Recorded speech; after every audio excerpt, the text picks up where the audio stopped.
the overconfidence, the cocaine user-like confidence of Adam Rowe even started convincing me that we were going to do all right. I initially thought we might get top 100. Then I was sort of just through excitement and Adam going, number one, lad, number one.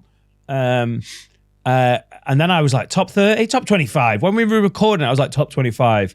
And then because we just got involved and a lot of our followers and listeners and fans, like a flutter, it freaked out the betting companies. So we all of a sudden were third in the betting, quite strong third in the betting. And it made us go, holy shit. Now, they don't know anything about pre-sale, sales, anything. They're just going, hang on, we don't want to get our pants pulled down. And then Leicester. we pre-sales wise, we did really well on pre-sales, sold thousands, and that registered on the first day. So when we were screenshotting things, it looked like we were third, fourth, and fifth, all our versions, which would accumulate into one sale. So we're like, we could be really pushing these cunts at the top here, like Ed and Elton and like the lad baby nonce. And in truth, we didn't know what we were on about. And our followers at Have a Word Part, who do so much, like we've got 60, 70,000 people on the public episodes. I've got 8,000 patrons. And then we've got a couple of thousand ultras who are mad keen and are into everything.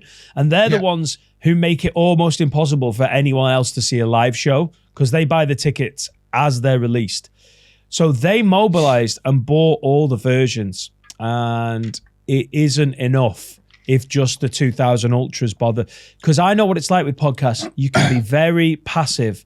We listen to the same NFL podcasts, and I have never spent a penny. I've never donated anything. I love them. I don't miss an episode, and I'm not sure I'd be a Patreon for them, let alone buy a fucking novelty record that's essentially an in-joke.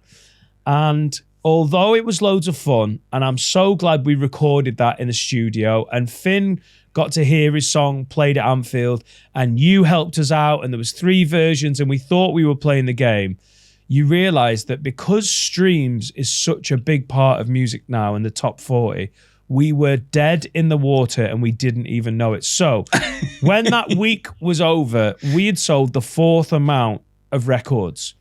Now, no one buys records anymore. You pretty much only buy them if there's a charity thing going on. To sell the 4th amount of records is a great achievement.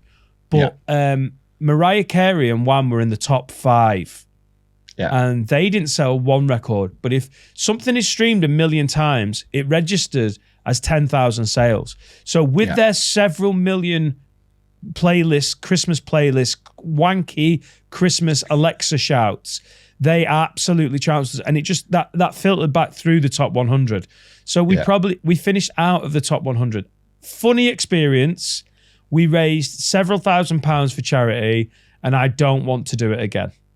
It was really fun, and now I'm like, I've got a newfound respect for Cunt and the gang because they mobilize a smaller fan base and really guerrilla attack that top 5.